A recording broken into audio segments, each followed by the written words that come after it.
NEET പരീക്ഷാ ക്രമക്കേടിൽ ബീഹാറിൽ നിന്ന് മാധ്യമ പ്രവർത്തകനെ CBI അറസ്റ്റ് ചെയ്തു. കേസിൽ ഇന്നലെ 2 പേർ കൂടി അറസ്റ്റിലായിരുന്നു. ക്രമക്കേടുമായി ബന്ധപ്പെട്ട് ഗുജറാത്തിൽ 7 ഇടത്താണ് CBIയുടെ റെയ്ഡ് നടക്കുന്നത്. ബസന്ത് ഡൽഹിയിൽ നിന്ന് നമുക്കൊപ്പം വിവരങ്ങളുമായി ചേരുന്നുണ്ട്. ബസന്ത്, ഈ മാധ്യമ പ്രവർത്തകന്റെ റോൾ എന്താണ് ഇതിൽ?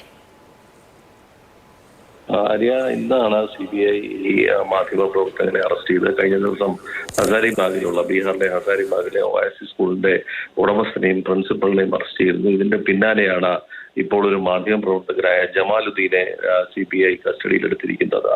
നീറ്റ് ചോദ്യപേപ്പർ ചോർച്ചയിൽ പങ്കുണ്ട് എന്നാണ് ഇപ്പോൾ മനസ്സിലാക്കിയിരിക്കുന്നത്. ഒരു ഹിന്ദി ദിനപത്രത്തിന്റെ ലേഖകനാണ് ജമാലുദ്ദീൻ. അതോടൊപ്പം തന്നെ CBI ഇപ്പോൾ ഗുജറാത്തിലെ ഗോദ്രയിൽ 7 ഇടത്ത് CBIയുടെ പരിശോധന നടത്തുന്നുണ്ട്. ഇവിടെ നിന്ന് ചോദ്യപേപ്പർ ചോർന്നതായിട്ടുള്ള വിവരം നേരത്തെ ഉണ്ടായിരുന്നു. ഗോദ്രയിലെ ഒരു കേന്ദ്രം കേന്ദ്രീകരിച്ച് പരീക്ഷ എഴുതിയവർക്കൊക്കെ വലിയ മാർക്ക് ലഭിച്ചതാണ് സംശയത്തിന് ഇട നൽകിയത്.